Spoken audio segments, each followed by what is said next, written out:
Cuéntanos un poco cómo lo estás viendo tú desde tu óptica, que bueno, básicamente es la magia de la conceptualización.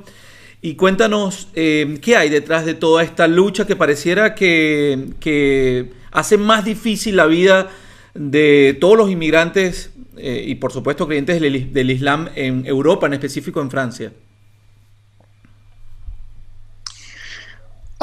Mira, Antonio, aquí hay dos cosas que tenemos que tener en cuenta. Fíjate, los autores de recientes atentados terroristas, ¿no?, en Austria y Francia, de unas semanas atrás, nacieron y se criaron en Europa. O sea, nos intentaron convencer que esa gente viniera de más allá. No, son europeos. De hecho, ese es el fenómeno muy interesante, porque se basa en el hecho de que las personas que nacieron en Europa, que son portadores de los valores europeos, supuestamente están atraídos a las estructuras terroristas extremistas por regla general. Y esta es, digamos, la principal amenaza de los grupos terroristas islámicos, los hijos de inmigrantes.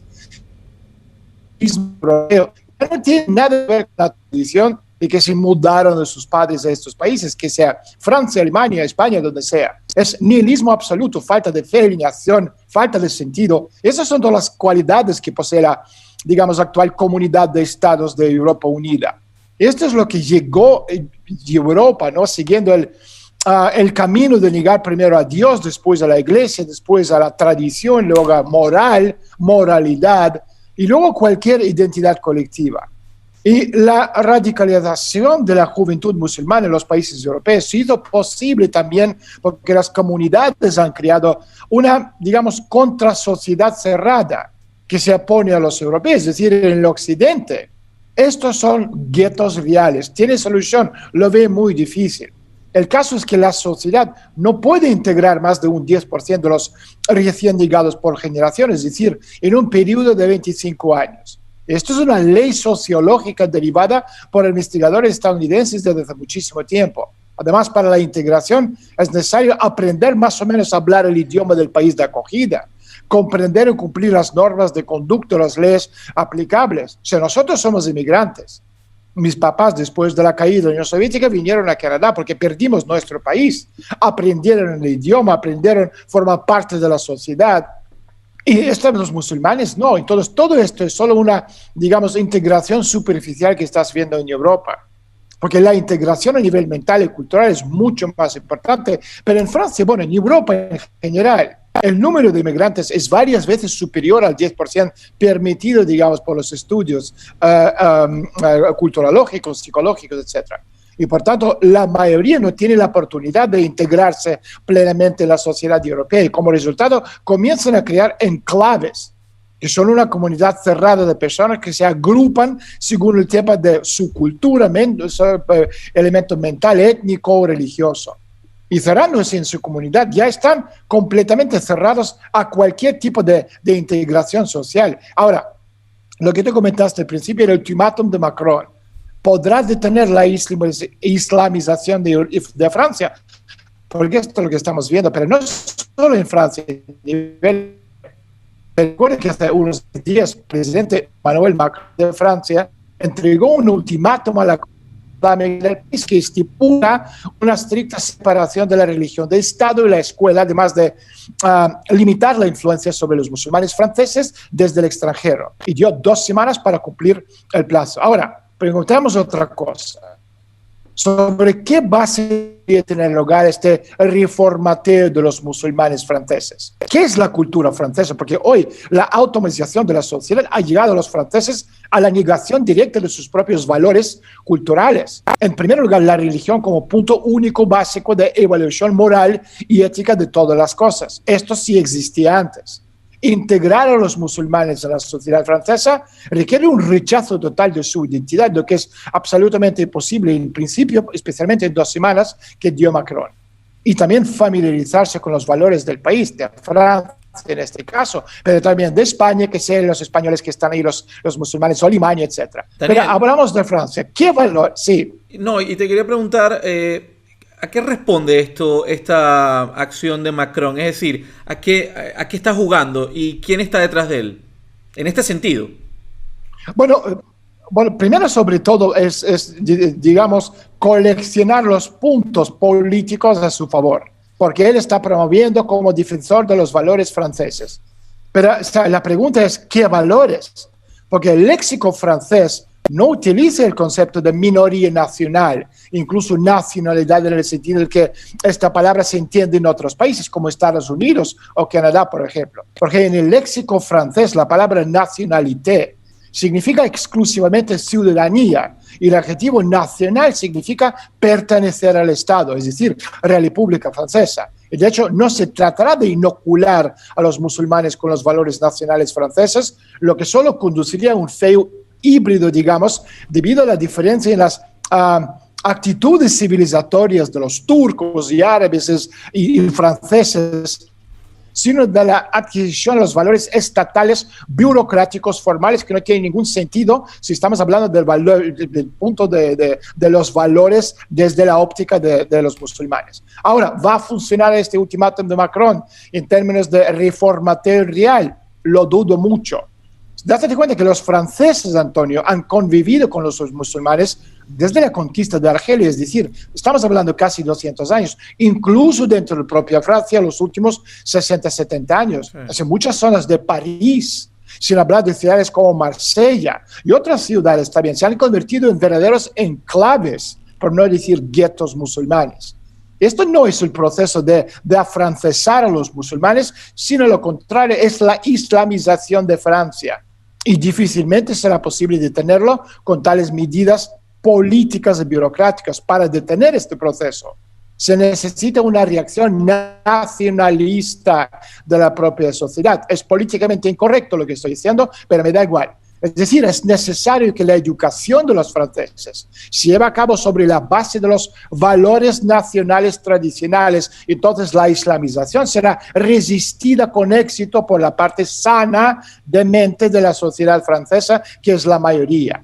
Entonces las medidas policiales van a funcionar con éxito. Y sin embargo, esto es casi imposible. Ya con esto termino. Porque el multiculturalismo francés y Francia, vamos a ser honestos, es el pionero del mundo feliz.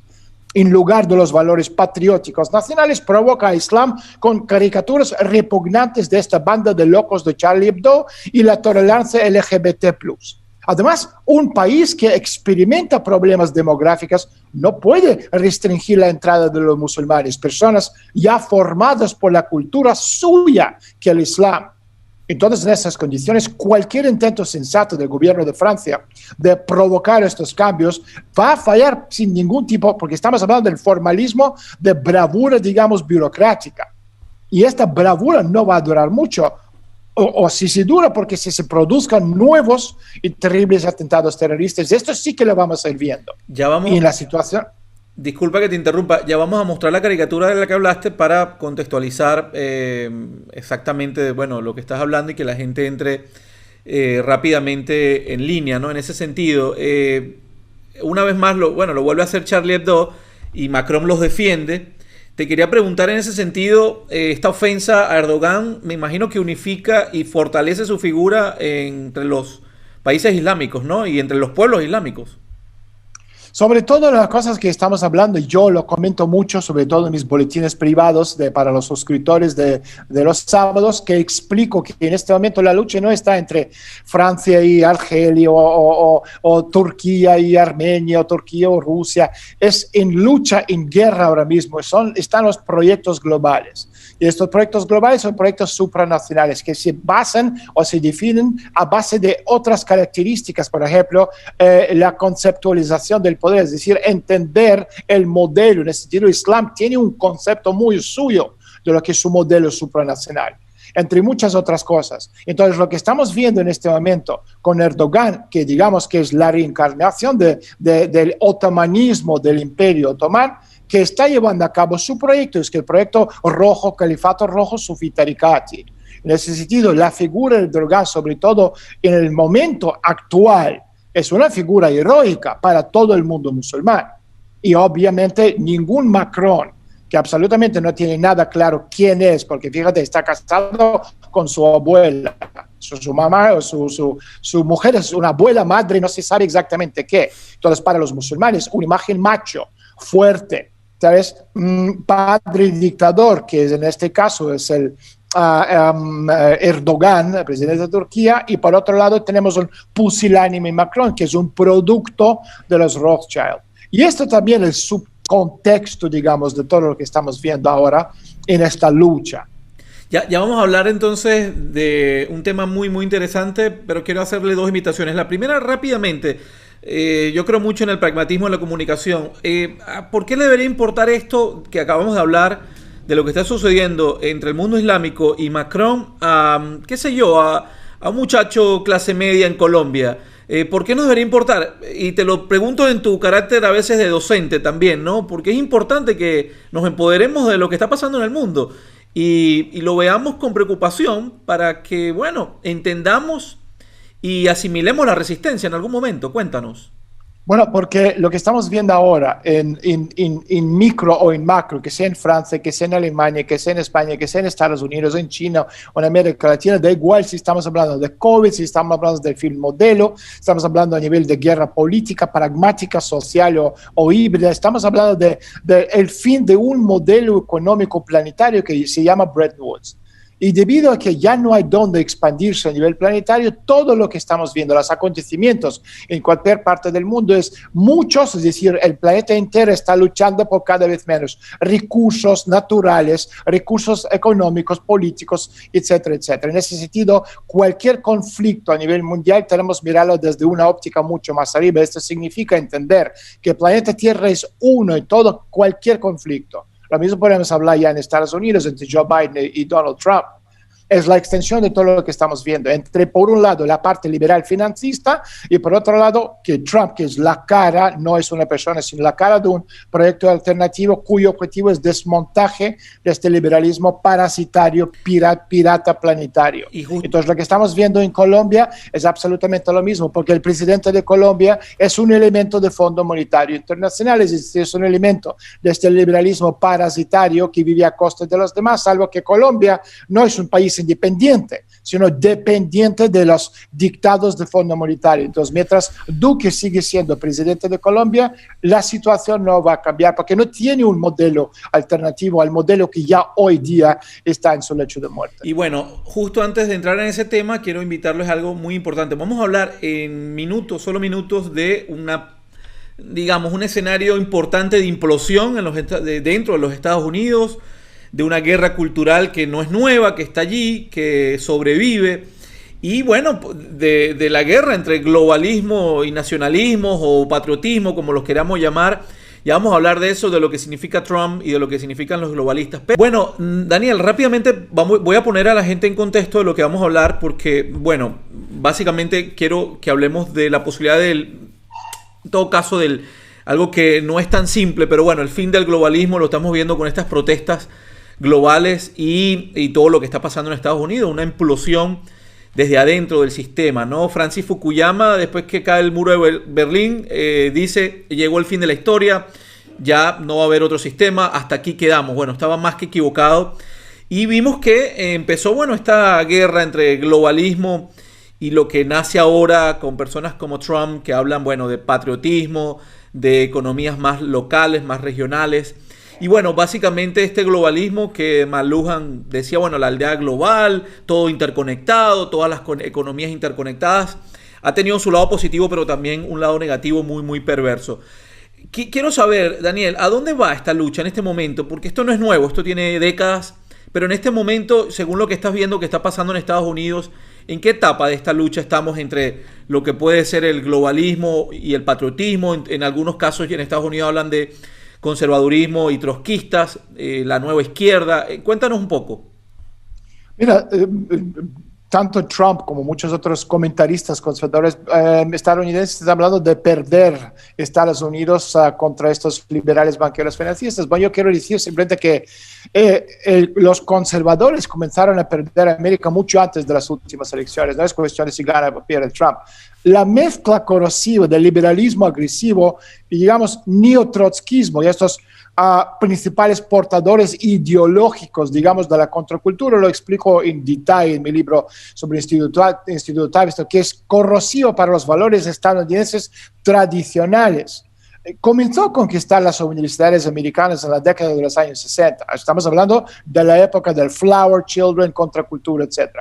Fue entonces cuando surgió este movimiento de la nueva izquierda, las semillas sembradas por los adeptos de esta revolución cultural. Primero con Herbert Marcuse, un filósofo sociólogo alemán estadounidense y unas principales figuras de la, digamos, primera generación de la escuela de Frankfurt, con Theodor Adorno, Max Hockenmeier, dieron sus brotes. Después, a principios del siglo XXI, la América blanca comenzó a ser expulsada políticamente por los afroamericanos, también demográficamente por los de color, como resultado de la inmigración descontrolada y también un cambio en el mapa demográfico de los Estados Unidos.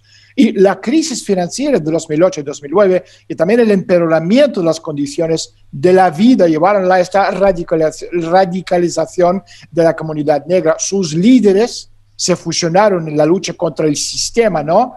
Con varias ramas de contracultura que vimos durante los pogroms y disturbios de Black Lives Matter.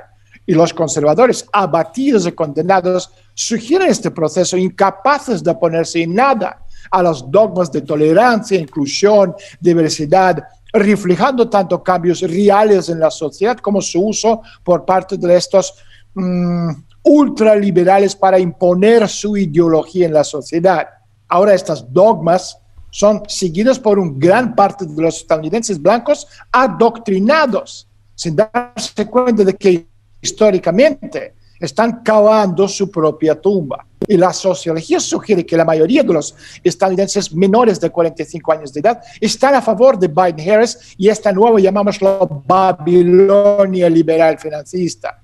Date cuenta que el desarrollo científico, técnico, industrial del sistema capitalista, como estamos hablando del modelo, en las décadas de los años 50 y 60 comenzó a amenazar realmente las posiciones de estos amos del mundo. Por eso la pregunta es, ¿cómo es posible que esta gente, digamos, industrialista, rica como Rockefeller compañía, están a favor de lo que estamos viendo? Están absolutamente a favor. Y esto es lo que quiero explicar porque es muy importante para el entendimiento de la gente, qué es lo que está pasando. Entonces, por lo tanto, a finales de los años 60 y 70, la clase dominante mundial comenzó a frenar el progreso científico y tecnológico y el crecimiento industrial, justificándolo con una amenaza ambiental. Ya lo conocemos, el tema de Greta Thunberg y compañía, el World Wildlife Fund, etcétera, etcétera. Porque date cuenta, el progreso y el desarrollo de la sociedad están directamente proporcional a la densidad de la población. Entonces, si la gente que está en Estados Unidos, en África o donde sea, o en América Latina, puede desarrollarse, levantarse y usar el progreso y el desarrollo de la sociedad para ponerse en un plató mucho más elevado, se convierte en la competencia de los recursos contra la élite. Y la élite no quiere esto. Prefiere que seamos pobres, drogados, imbéciles, analfabetos. Y de ahí la cuasi ideología de esta ecología de las élites occidentales que se basa en el odio a la humanidad, como un conjunto de comedores inútiles, lo que nos llaman, no yo lo estoy diciendo, es lo que nos llaman Príncipe Carlos de Inglaterra, lo que nos llama Henry Kissinger, lo que nos llama David Rockefeller. Y esta línea bien históricamente se extiende desde Malthus hasta Bill Gates y compañía. El caso es que la sociedad capitalista del último periodo resultó ser más complicada que el sistema del gobierno o poder existente, tanto el estatal oficial como el supranacional cerrado. Entonces, el subsistema, que es la parte invisible del gobierno, debería ser más complejo que el sistema que lo administra a nivel abierto. Solo que en este caso la sociedad puede desarrollarse normalmente, los administradores conservan el poder, el estatus y también la propiedad. Entonces, y ya con esto termino, durante más o menos 200 años, la clase alta occidental, estamos hablando en términos organizativos, científicos, técnicos, culturales, educativos, fueron más complejos que las clases bajas y medios, por eso nos podían dominar. Y esto fue asegurado por el progreso científico y técnico, industrial y económico, que al mismo tiempo aumentó constantemente el nivel social y también el educativo de la complejidad de la sociedad. Pero en algún momento comenzó a amenazar las posiciones de altas esferas del poder. Y estos se apoyaron en la degradación del grueso de la población. Estamos viendo hoy en día a dónde nos lleva este degrado de la sociedad. Y este esquema se está implementando hoy en la mayor parte del mundo, no solo en los países del tercer mundo, también en Estados Unidos, también en Europa, también en Canadá, también en América Latina. Y se debe a la destrucción de la educación a nivel mundial, la castración del elemento creativo de ella, la sustitución de la educación por la formación. En vez de educarte, te forman a aprender a memorizar cosas inútiles y un sistema de tests para diferenciar entre los aptos y no los aptos. El hecho de que la población debe ser analfabeta en la medida posible, porque es eso lo que buscan de nosotros, de lo contrario, no puede ser manipulada. Y esto, ojo, fue declarado abiertamente hace varios años en el Foro Económico Mundial por el mismísimo Bill Gates y el mismísimo David Rockefeller. Esto te dice todo. De hecho, ya para cerrar, es decir, ya la élite no esconden sus pretensiones y sus planes. Te lo enseñan absolutamente de forma abierta. Por eso cuando la gente habla de conspiraciones, la verdadera conspiración es siempre una conspiración abierta. Así es. Y bueno, me hiciste acordar dos cosas, ya para terminar. Una frase de Trump en algún momento en el mandato, a mitad de mandato, dijo: Estados Unidos siempre va a escoger la independencia y la cooperación por encima de gobiernos globales, control y dominación. Hoy eso se tambalea porque, bueno, vemos lo que está pasando con las elecciones en Estados Unidos. Y el Foro Económico Global, Daniel, lo ha dicho abiertamente, como dices tú, está en su sitio web. En base a lo que está pasando con el COVID, hay un plan de 10 años, del 2021 al 2030. No lo voy a decir todo, pero voy a leer solamente dos incisos, ¿no? Una aceleración de los procesos de trabajo digitalizados, lo que lleva al 84% de todos los procesos de trabajo van a ser vía conferencias digitales o virtuales. Está previsto que el 83% de las personas trabajen de forma remota, es decir, desde su casa, evitando cualquier agrupación, digamos, social, incentivando el distanciamiento social, cero contacto, separación humana. Se planea automatizar alrededor del 50% de todas las tareas humanas, es decir, robotización, inteligencia artificial.